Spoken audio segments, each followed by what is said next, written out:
welcome to another edition of Volusia County Issues. My name is Eddie Colosimo, Crazy Eddie, and my guest this week, again from last week, is Mike White, Director of Veteran Services of Volusia County. Mike, thanks again, brother. I Eddie, appreciate it. Thank you last very much. week was interesting. Oh, yeah. Of course, anytime I'm with you, it's interesting. Well, we try to keep it that way. For those who missed the show last week, last episode here, Mike is the Director of Volusia County Veteran Services. To my opinion, one of the best the best service officer I've met in over 40 years. His office, his staff, his team are the best there are. And I'm going to let you tell us a little bit about your staff again this week, because there are some people who didn't see the show last week. No problem. Thank you, Eddie. And Thank for you. those of you who did not call in last week and request a different host, I'm here to tell you that Volusia County Veteran Services is a county veteran service office. We're not the Department of Veterans Affairs. We're here for you. And please remember that. We are definitely here for you. We have 4 offices, one in Daytona Beach, where we're filming today, one in DeLand, Orange City, and New Smyrna Beach. We have a very capable, knowledgeable, and experienced staff who I personally think is the best team there is. When I use the word team, I also talk about the county itself, all the way from Chairman Bruno and the County Council to Mr. Deneen to my boss, Mr. Dave Byron, and to a lot of other people. There's brownie points in there now, Mike. Well, I got the points, but you got to understand, we're here as a county office because they allow it to happen. Our budget is only a little over $530,000 annually. We bring in $141 million annually in veterans benefits. That's just compensation and pension money. $5.3 billion in home loans. $10 million in retroactive last year alone funds for veterans, besides all the other things that we do. We're here for you. We want you to come in. I can't go knock on your door. I can't send you a letter, but I can actually use this media to try to get you to come to me. I don't care if you're World War II, Korea, Vietnam, OIF, OEF, Desert Storm, Army, Navy, Air Force, Marines, or Coast Guard. Come see us.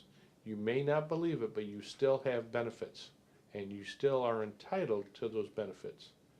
Most are tax-free. That includes medical treatment. Out here at probably one of the finest VA outpatient clinics that I know of, and that's right here in Daytona Beach. We were very, very fortunate through one of my predecessors, Colonel Cleveland, and Clyde was a heck of a man, God rest his soul.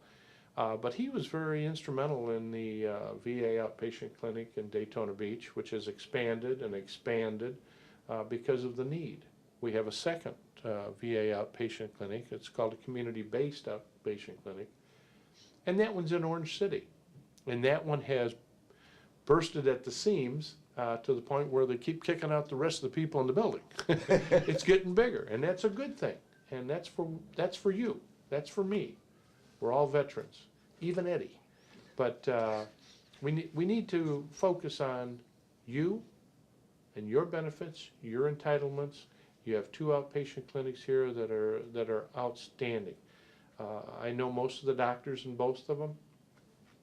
We have a VA vet center, which just opened up. It used to be with us in the county building here for about a year and a half while they got their own building and everything, but they're now out on Mason Avenue. Please call the vet center if you do not want to go to the VA clinic to find out if you have a problem or not, or if you just want to talk to a mental health professional. Very quiet, very offbeat, very relaxed atmosphere, not like being here with Eddie. But you get out there and they have, and Melissa Poliani and David Schutz and the rest of them, great people. Hardworking, they really care about you. Mental health issues, Eddie, they go back to post-traumatic stress disorder. Goes all the way back to World War I in shell shock. Mental health issue, see. Now, why did you look at me when you said that? That's easy. But if you can't, if you see me out on the street, I don't want this guy to be sitting around doing nothing in his office. So at any given time, you'll find about 25 of his business cards in my pocket. So get one, and I'll send you up here, And when I say, you tell him Crazy Eddie sent you, Oh, yeah. he gets right on the stick because he knows Crazy Eddie will come up here and beat on his door if he don't. That's true. If you are anything like myself, or even like Eddie or anybody else, and you have a mental health issue, don't let those technical clerical terms bother you. You have a problem. The VA has a great health system. The VA has a great vet center system. The vet center does not belong to the clinic in Daytona Beach. It does not belong to anybody else except the medical center in Orlando. This is for you. Go see these people. They're excellent. They can give you the diagnosis, help you with treatment, and if nothing else, a great place to go talk and see people. You might even get a t-shirt. But post-traumatic stress disorder started as shell shock in World War I, went to battle fatigue in World War II in Korea, was finally diagnosed as post-traumatic stress disorder in Vietnam. It continues to today with all our troops that are serving presently in Afghanistan, Iraq, and the rest of the world that we don't even know about. There are hot spots everywhere. And watching some of the old Second World War movies and Korean War movies, you'd see some of these guys, of course it's Hollywood, you just see some of these guys crack up under fire. And the perception is, he's weak. Yeah. They don't understand. They don't understand. It's an issue, it's a disability, just like any other disability that you may have. Personally been shot up, shot down, and hit. Those are disabilities. Hearing loss, I wear hearing aids, I don't mind telling people. That's a disability. That came directly from gunfire and everything else. You may have hearing loss. Come see us. It's called bilateral hearing loss and tinnitus, the ringing in your ears. It's a benefit. It's something that you can be treated with. You want these $8,000 hearing aids for free? Get yourself service connected for it. Come see us. Go to the clinic and you can get those. Those are your benefits. You served our country honorably. You went in whole, you came out less. Let's try to get you back to whole as best we can. I won't beat on the mental health issues, but that is something that I have found with a lot of my clients that they just don't want to talk about. Oh, I know. We got to get them to be understanding it's there. Some of the people I run into out there on the street, I mean, they'll talk to me or when we're sitting there having a drink together, but when it comes to coming to you or to admitting to anybody that they've got this disorder, and it is an illness that can stay with you for your life. That's right. And Absolutely. it's like any physical disability, it's just as much a disability, and it can be, if not cured, I don't think they can ever cure it. I don't think it can be cured, No. Eddie. My staff even asked me today, says, Mike, you have a mental health issue. You're sitting with Eddie in the same room. and I said, yeah, I can understand that.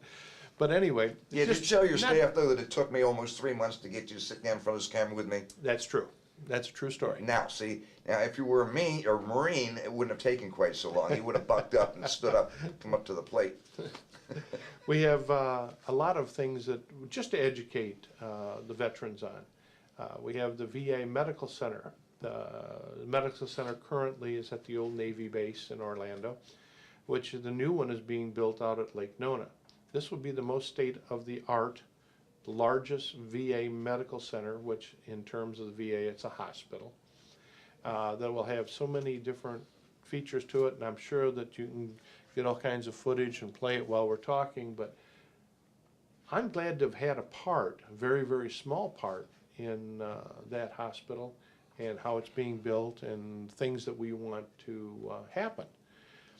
Dovetailing to that, if you will, Eddie, real quick, to go to, and I'm not going to get into the controversial part of Sunrail, the commuter rail system, except that, yes, I went and I testified in front of the secretary because I wanted him to understand that and consider veterans.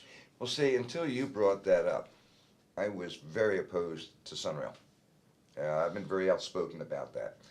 But when you show me the value of who it can help, Oh, absolutely. as opposed to just a political football, now there's some value to it that I can understand. A very small part, but a part that I wanted the secretary to understand. We have a Sunrail system, a commuter service system that can help transport veterans from here to the new VA Medical Center.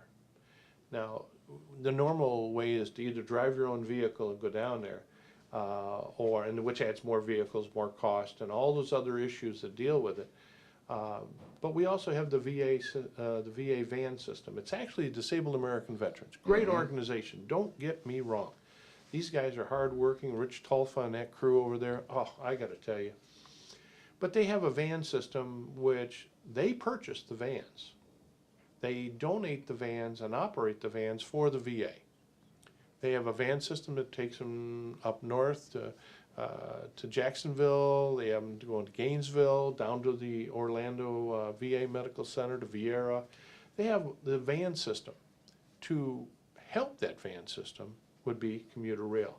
Pick up veterans from Volusia and Flagler County and take them down into Seminole and Orange County and drop them off within a mile or so of the new medical center, just to have that van system be able to pick them up and take them to the medical center and back. Think about that, Mr. Secretary, and that's what I said to him personally. Well, you know, a couple of years ago, when we were having a little shortcoming with the funds to buy that van. Absolutely. And Chairman Bruno put out his request to all the cities. That's right. To put up a little money, and with the exception of a few, they all did.